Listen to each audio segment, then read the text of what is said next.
boa tarde a todos. Para quem não me conhece, meu nome é Marcela Camargo e hoje a gente vai falar um pouquinho sobre a cloroquina e a hidroxicloroquina usada como tratamento para o coronavírus. Essa é a sexta aula de uma série de aulas que eu estou fazendo no meu canal do YouTube, que é um especial sobre o coronavírus. Vamos lá então, dar início à aula. Quando a gente fala de cloroquina, o composto, né, mais antigo a cloroquina, o precursor, é a quinina. A quinina é aquela mesmo da água tônica de quinino que a gente vê por aí. A quinina é uma substância que é tirada da casca de uma árvore chamada quina e já é conhecida há mais de 350 anos. A quinina ela tem uma propriedade antitérmica, desintoxicante, ela elimina o plasmodium, que é o protozoário da malária, da corrente sanguínea. Ela tem uma propriedade aperitiva digestiva, cicatrizante e antisséptica. Ela tem um papel muito importante no combate à malária, tá? Após a Primeira Guerra, lá perto de 1934, começaram a surgir os primeiros derivados sintéticos da quinina, que foram a cloroquina e a primaquina, porque em alguns países não se tinha, né, o substrato para que extrair, né, da árvore, não tinha árvore para extrair o composto, então eles começaram a fazer derivados sintéticos. E quais são as principais indicações da cloroquina, então? Para tratamento da malária, né, causada pelos diversos protozoários, que é o Plasmodium vivax, o Plasmodium ovale, o Plasmodium malaria. Para o Plasmodium falciparum, já está demonstrando uma certa resistência da cloroquina, né? E aí tem que ter, eles falam que tem uma necessidade de verificar qual região e entrar com outras medicações como a mefloquina e a atovaquona. Também é indicada para amebíase, que pode ser uma opção, ao metronidazol, tá? E agora em doenças reumatológicas, como lúpus eritematoso sistêmico, fibromialgia, artrite reumatoide e outras doenças de fundo reumatológico. Por quê? Porque ela tem uma deficiência de supressão do sistema imunológico. Então, ela é bem aceita para ser utilizada nessas doenças. Porém, sempre que os pacientes utilizam, eles utilizam em doses mais baixas, um uso crônico, e é monitorado a cada 3, 4 meses com exames, porque ela tem uma grande gama de efeitos colaterais, principalmente na retina, efeitos cardíacos, então precisa estar monitorando esse uso continuamente. E o uso na Covid-19? Então, da onde surgiu isso, né? Porque desde que começou, né, a Covid-19, começou também uma corrida entre os cientistas para tentar buscar a cura com medicações já existentes. Como eu já disse em aulas anteriores, o processo da gente pegar um medicamento que já está disponível no mercado e testar e ver se ele funciona ou não para uma determinada doença, ele é um processo mais rápido do que a gente criar um medicamento novo que pode aí levar 10, 15, 20 anos. Porque daí precisa testar, precisa fazer vários tipos de estudos, primeiro in vitro, depois em ratos e assim sucessivamente, tá? E quando já é uma droga que está disponível no mercado, todo esse procedimento é mais curto. Então começou essa corrida para que os pesquisadores começassem a buscar nas drogas já disponíveis buscar talvez uma resposta ou uma possível cura utilizando essas drogas para o Covid-19. Então, um grupo francês, né, esse grupo é gerido pelo médico francês Didier Raoult, ele fez, foi acho que o primeiro, se não foi um dos primeiros estudos com pacientes em vivo, né, utilizando a hidroxicloroquina. A hidroxicloroquina é um derivado também, é uma opção, né, um derivado da cloroquina, que ela tem uma diferenciação química e parece que está mostrando menos efeitos colaterais. Então, eles utilizaram 26 participantes nesse estudo e eles foram testados com a hidroxicloroquina e também algumas pessoas hidroxicloroquina em associação com a azitromicina, que é um antibiótico, né? Lembrar que antibiótico são medicamentos eficazes contra biótico, é vida, contra bactérias. Lembra que eu falei da diferença entre vírus e bactérias na primeira aula? O coronavírus é um vírus, né? Então ele não é uma vida. Lembra que eu falei que ele depende de outro ser para sobreviver? Então, a azitromicina, ela é um medicamento desenvolvido para combater bactérias, tá bom? E ele está sendo usado também, testado aí nos pacientes com coronavírus. Esse estudo não foi randomizado. O que isso quer dizer? Ele não foi aleatorizado. Quando eu vou fazer um estudo, eu tenho qualquer estudo científico, para ele ter um rigor metodológico, eu não posso saber quem vai para cada grupo. Eu tenho 2 grupos e aí eu tenho que fazer um sorteio para falar esse aqui recebe tal tratamento, aquele ali recebe. Isso daí tem que ser um sorteio. Eu não posso escolher quem vai para um grupo, quem vai para o outro, porque eu posso ser tendencioso. Por exemplo, colocar pacientes. Isso é um exemplo, tá, gente? Por exemplo, se eu quero que a droga dê certo, eu coloco pacientes mais leves no grupo que vai usar a droga e o grupo que não vai usar a droga, eu ponho os pacientes mais pesados, que tem uma maior tendência a óbito, vamos dizer assim. Isso é um exemplo que eu estou dando para vocês entenderem porque se a gente não randomizar, a gente pode tendenciar a resposta. E aí, o que vai acontecer? Os pacientes que vão acabar morrendo, né, nesse outro grupo que não usou a droga, por conta que eles estavam com uma manifestação clínica mais pesada, e não por conta de não ter usado a droga. E aí vai tudo para conta da não utilização da droga. Então, quando eu vou fazer um estudo, eu tenho que aleatorizar, ou seja, sortear os pacientes que vão para cada grupo. E esse estudo ele não foi sorteado. Ele também teve uma aprovação no comitê de ética depois que ele já começou. O que é essa aprovação? Todo estudo científico que a gente vai fazer, a gente tem que mandar para um comitê de ética de pesquisa, para o comitê de ética falar, olha, tudo bem, vocês podem fazer esse estudo, porque tem muita coisa que não pode ser feita com seres humanos. E a gente não pode começar o estudo sem essa aprovação, tá bom? E esse estudo ele iniciou antes da aprovação do comitê de ética, tá bom? Ele foi um estudo que não foi controlado. Então, eu não tive assim pacientes. Ele citou que teve pacientes controles, mas esses pacientes controle, eles foram tratados cada um numa clínica. Então não teve um rigor nesse controle de dizer, não foi feito nada com esses pacientes ou foi feita só alguma coisa com esses pacientes, tá? Então assim, ele disse que foi controlado, mas na prática esse controle não foi tão, como fala, controlado, né? Não foi tão administrado da maneira que deveria ter sido. Alguns pacientes foram removidos, eu fui atrás de entender porquê, e aí eu achei em alguns locais, isso é informação extraoficial porque não tem no artigo, tá? Mas alguns foram a óbito, outros precisaram ir para UTI e descontinuaram o tratamento, tá bom? Então aí eles foram removidos, e para quem entende de critério de pesquisa, de metodologia, a gente não pode remover paciente dentro do estudo. Isso perde a acurácia, a eficácia do estudo, porque eu faço um cálculo de um tamanho amostral. A estatística vai me dizer que aquilo lá é suficiente. Se o paciente é removido, eu não tenho como refazer o cálculo, eu perco o estudo, tá? Então, a gente não pode tirar paciente de dentro do estudo depois que o estudo começou. Alguns pontos de dados foram preenchidos. O que é isso? Às vezes, quando a gente está fazendo um estudo, isso às vezes é até uma prática comum, mas ela pode cursar com um viés no seu estudo, né? Uma alteração na interpretação do resultado. Às vezes falta alguns dados. Eu vou dar um exemplo bem simples, né? Por exemplo, você está coletando alguma coisa com ficha. Aí tem um paciente que lá, né, perdeu a ficha dele, você não sabe a informação. Aí você pega, faz uma média dos outros e responde mais ou menos como se fosse a média dos outros daquele paciente, só para não perder esse dado, para poder ser interpretado depois. E isso pode gerar muito, se foi um ou dois, não gera num conjunto assim de 500 pacientes que você está avaliando, não vai gerar muita diferença, mas num conjunto de 26 participantes, de poucos participantes, de uma patologia que a gente não sabe muito bem como ela se comporta, isso vai gerar um erro muito grande, tá? E ele foi publicado numa revista que conflita interesse com os autores. Um dos autores da revista, ele é uma das pessoas que meio que comanda, né, que domina o editorial da revista. Então, assim, quem aprova ou não, quem dá a palavra final de que vai publicar ou não, é um dos autores do artigo. Então, isso tem um conflito de interesse, tá bom? Ainda em relação a esse estudo, que foi um dos primeiros, né?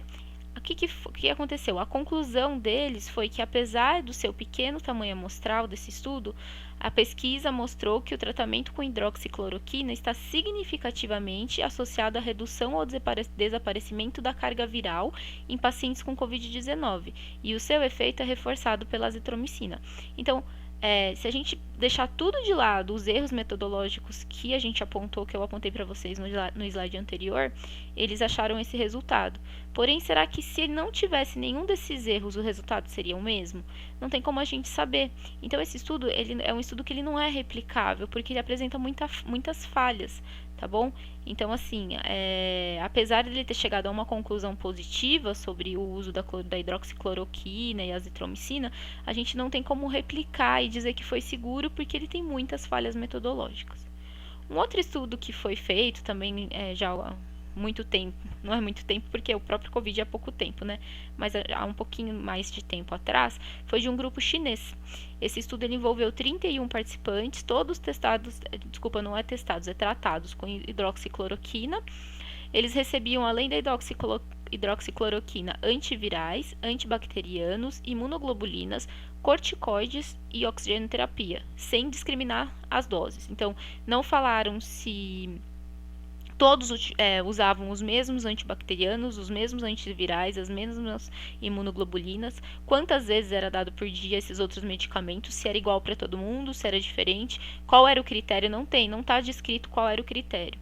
Ele foi um ensaio clínico randomizado, então obedeceu aquela ordem do sorteio tudo, mas não tem menção sobre cegamento. O que é cegamento? Eu sorteei e não sou eu que vou lá aplicar a hidroxicloroquina no grupo de hidroxicloroquina e no grupo que não vai usar hidroxicloroquina. Quem está aplicando é uma pessoa que não sabe nada do estudo. Por quê? Porque daí não dá chance de eu intervir no resultado. Eu saber que aquele ali está melhor, então eu vou aplicar nele. Ou eu fazer alguma coisa para que quem eu estou querendo que melhore, melhore. Porque eu sei que aquele lá é o que está tomando remédio e o outro não está tomando. Entendeu? Então não teve esse cegamento. E aí fica muito difícil a gente ter certeza nesse estudo que a melhora, né, que vocês vão ver o resultado mais para frente, que teve uma melhora, foi por conta do uso da hidroxicloroquina ou foi por conta de que eles utilizaram outros antivirais, outros antibacterianos, imunoglobulinas, corticoide, né? Então, assim, não tem como a gente colocar tudo na culpa da hidroxicloroquina, dizer que ela foi a salvadora porque estava tendo outros medicamentos concomitantes. E qual é a conclusão que esse estudo chegou? Que o prognóstico dos pacientes comuns com Covid-19 é bom, mas são necessários estudos com tamanho amostral maior para investigar os efeitos da hidroxicloroquina no tratamento de Covid-19. Pesquisas subsequentes devem determinar um melhor desfecho e considerar completamente a viabilidade de experimentos com o tamanho da amostra, como o tamanho da amostra. A gente sabe que quando a gente tem um número pequeno de pacientes e uma grande variabilidade, né, de manifestações clínicas, alguns são mais graves, outros são mais moderados, não tem como a gente chegar a uma conclusão muito taxativa. E esse estudo também apresentou muitas falhas metodológicas e, somado ao tamanho pequeno da amostra, não tem como a gente ser taxativo e dizer que realmente a hidroxicloroquina foi eficaz. Para quem entende um pouquinho de pesquisa científica e de metodologia, sabe que estudos dessa maneira eles têm que ser desconsiderados, tá bom, gente? Então, o grupo francês o estudo do grupo francês, a gente viu uma diminuição do transporte viral, né? Eles reportaram uma diminuição do transporte viral da Covid-19, desculpa, 19 ali, não é 10. No sexto dia, a partir do sexto dia, quando comparado com os indivíduos controle. E eles disseram também que a adição da azitromicina associou-se com a eliminação do vírus. Já no grupo chinês, eles relataram uma melhora do tempo da recuperação clínica, características clínicas e radiológicas após o quinto dia, tá bom, gente? Mas não tem como se atribuir essa melhora unicamente ao uso da hidroxicloroquina, já que eles relataram que eles utilizaram muitas outras medicações, outros tratamentos em conjunto. Aqui no Brasil, teve um estudo que não sei se vocês já tiveram conhecimento, viram por aí, né, que muita gente está falando, que foi lá no Amazonas. É um grupo brasileiro, tá? Esse estudo estava envolvendo 81 participantes e eles estavam com uma alta dose de cloroquina nesse caso. A cloroquina, lembra que eu falei para vocês que aparentemente tem um pouquinho mais de efeitos colaterais, a hidroxicloroquina é mais calma nesse sentido, né? Essa alta dose era 12 gramas, tá bom? E eles recebiam também, além da cloroquina, ceftriaxona e azitromicina, que são outros antibióticos. E nesse estudo não houve grupo controle, então não tem como comparar com uma outra pessoa que não fez tratamento para dizer o efeito do tratamento, né? A aprovação do comitê de ética é questionável. Eles falam que não teve tempo de mandar para o comitê de ética porque teve que fazer muito rápido. Só que a gente sabe que isso não é uma conduta ética comum, né? Não pode ser feito dessa maneira porque tem um órgão para supervisionar se o estudo está sendo ético. As pessoas elas não devem participar se o estudo não for aprovado no comitê de ética, tá bom? Só o comitê de ética vai te autorizar a fazer um estudo, senão você não pode fazer. E aí eles pegaram e falaram que era um outro comitê de ética, eles deram como que eu posso dizer assim, meio que circundaram o assunto quando foram falar da ética no estudo e a gente ficou sem entender o que aconteceu ali. Não foram citadas as fontes das dosagens eleitas, então eles elegeram 12 gramas de cloroquina, azitromicina, tudo que eles fizeram no estudo, eles falaram o que eles usaram, mas eles não citaram de onde eles tiraram isso, por que foi calculado dessa maneira. E eles usam a azitromicina, mas relatam que não pode avaliar o efeito tóxico dela, porque não são eles que estão usando, são nas clínicas e tal. Então, assim, não é um estudo que eles estão fazendo, né? Se eles não conseguem manejar os próprios pacientes que são os participantes do estudo deles, não tem como eles fazerem um estudo. Eles podem fazer um relato, alguma coisa observacional de como está sendo, mas não um estudo clínico controlado, ou randomizado, ou um ensaio, ou qualquer outra coisa que seja.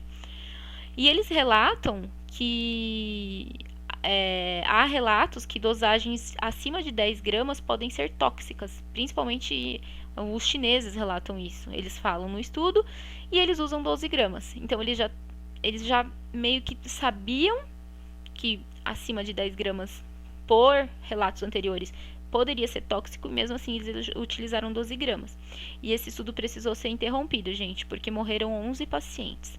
Assim, professora, mas pode ser que esses pacientes já iam morrer, eles estavam convalescentes, eles estavam com Covid? Pode. Mas pode ser que não. Não tem como a gente saber se a hidroxicloroquina aqui acelerou o processo de morte deles, ou não teve nenhuma relação com a hidroxicloroquina, eles apenas morreram, ou qualquer outra coisa. Mas dentro desse total de pacientes, de 81 participantes, mais de que 10% irem a óbito é um número de óbitos muito grande, então precisou ser interrompido. Então aí a gente já fica com um pezinho atrás em relação à toxicidade da hidroxicloroquina ou da cloroquina, tá bom? Aí, esses são os estudos um pouquinho mais que eu apresentei, os primeiros, né? Agora, uns mais atuais, né, de 1 ou 2 semanas para cá, esses estudos, eles não são os estudos assim que a gente chama de que foram ensaios clínicos, randomizados, controlados, tal. Eles foram estudos que foram olhando como os pacientes estão sendo tratados e relatando os resultados, né? Então, esse primeiro, ele avaliou 181 pacientes com COVID em ventilação mecânica.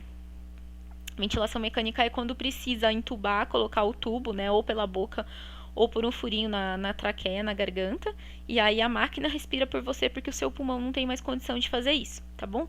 Então, esses pacientes, eles estavam com ventilação mecânica e não houve diferença na progressão da doença quando comparou pacientes que usaram cloroquina e os que não usaram. Só que houve 8 pacientes que usaram hidroxicloroquina que tiveram alterações no eletrocardiograma, né? Porque a gente, mais pra frente, eu vou falar dos efeitos colaterais, mas a gente sabe que as pessoas que usam a hidroxicloroquina podem ter alterações cardíacas, e eles tiveram essas alterações, e aí eles precisaram serem removidos do estudo, tá? Então, aí, mais 8, chega a ser 18, metade disso 9, 5% das pessoas, mais ou menos, que estavam participando, né, que foram, na verdade elas não participaram, né, que foram observadas, precisaram parar porque a hidroxicloroquina, eles acham, né, que pode ser pela hidroxicloroquina, que desencadeou alterações eletrocardiográficas. E esse outro estudo avaliou um N de 368 pacientes com Covid-19. Aí alguns usavam hidroxicloroquina e outros a hidroxicloroquina com azitromicina.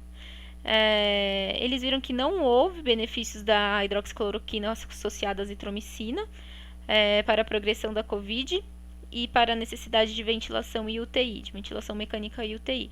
Então, usando ou não a cloroquina, a necessidade foi a mesma de usar ventilação mecânica e UTI, e a progressão da Covid também foi a mesma. Só que eles observaram uma maior índice de mortalidade em relação ao grupo controle. Então, o grupo que usou hidroxicloroquina ou hidroxicloroquina associada à azitromicina teve uma maior taxa de mortalidade do que o grupo que não usou. Tá, então, esses dois estudos são estudos que foram feitos com mais pacientes, apesar deles não serem estudos que foram exatamente para isso, eles foram coletando dados, né? Eles mostram que não houve diferença para quem usou e não usou a hidroxicloroquina, né? Aparentemente, mas algumas das pessoas que usaram a hidroxicloroquina tiveram alterações que podem ser inerentes ao uso da hidroxicloroquina, certo?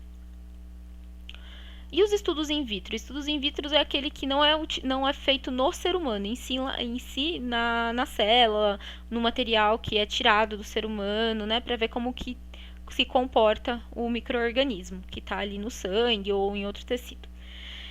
Esse estudo de Zou fala que existe sim um efeito inibitório promissor da hidroxicloroquina e da cloroquina, porém, existem efeitos colaterais muito graves relacionados ao uso dessas substâncias.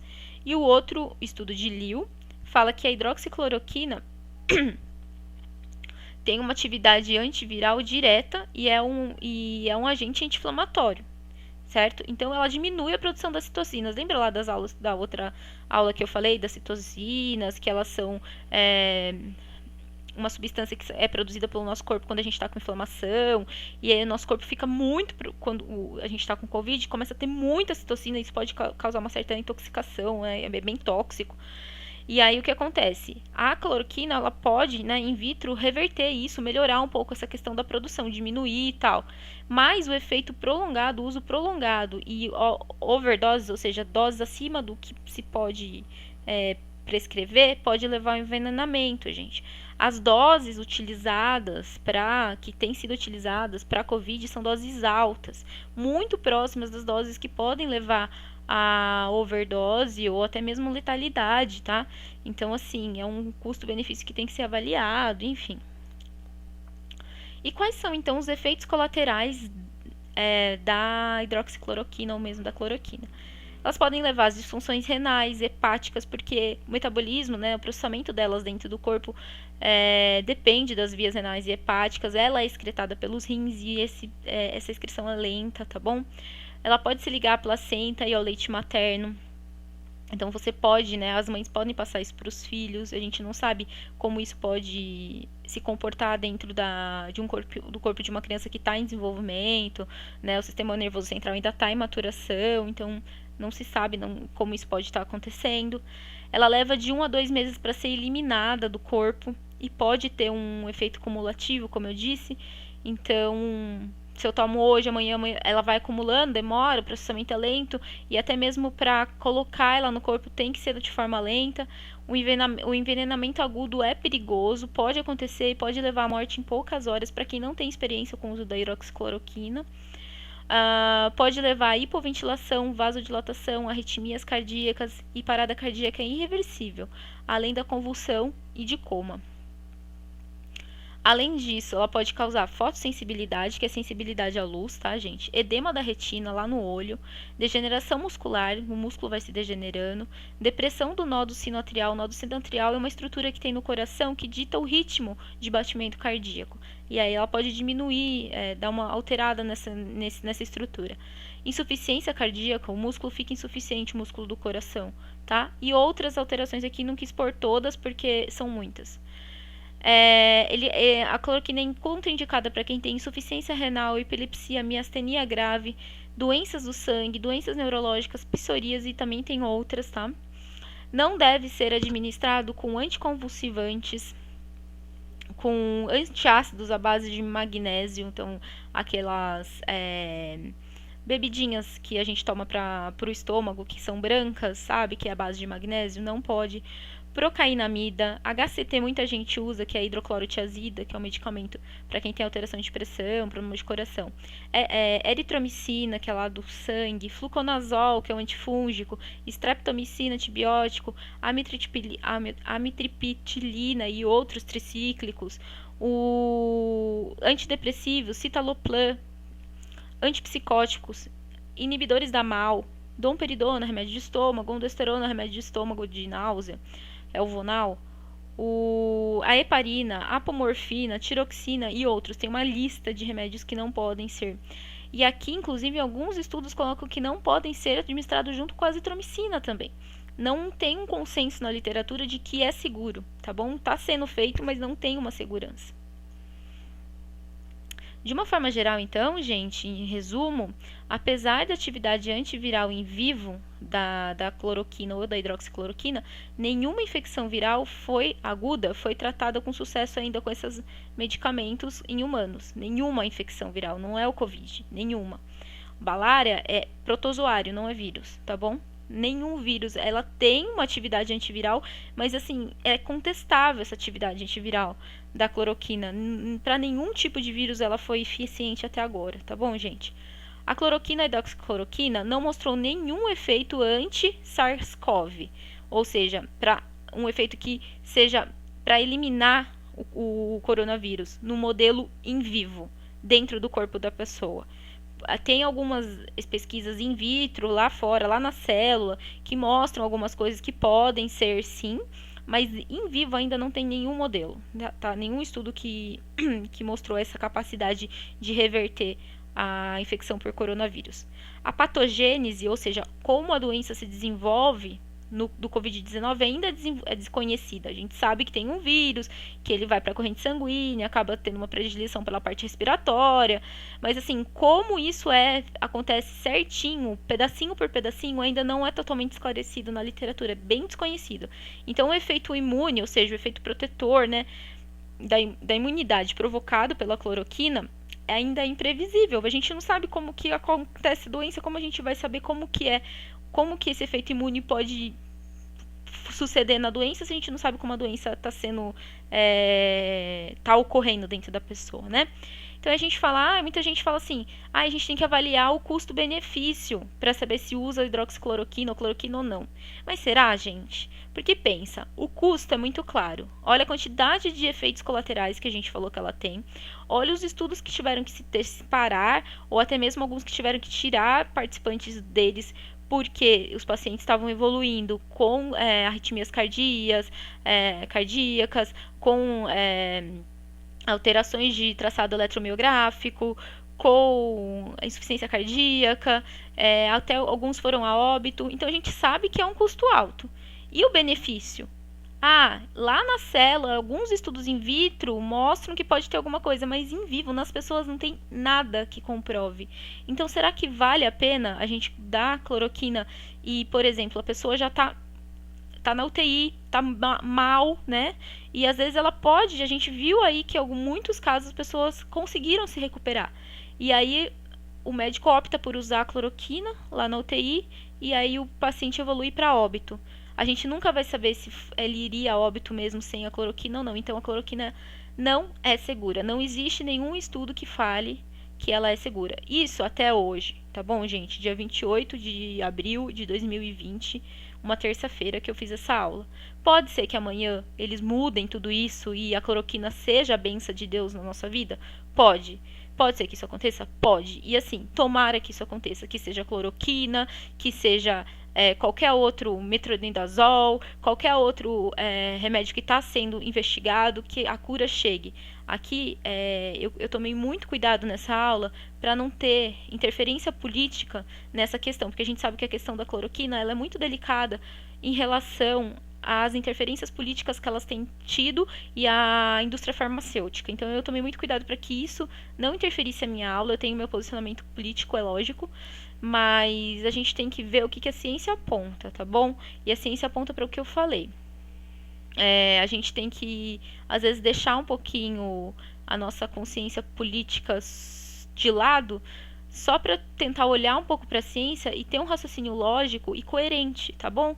Se existem governos por aí que estão deixando a população utilizar, estão falando que, ok, o próprio Conselho Federal de Medicina lançou uma nota, acho que foi a semana passada, que ele autoriza o uso da cloroquina, mas não recomenda, né? Então, o que é isso, autorizar, mas não recomendar? O Conselho Federal de Medicina falar, tudo bem usar, mas a gente não recomenda. Se ele não recomenda, ele sabe que não é bom. Se ele sabe que não é bom, por que ele está autorizando?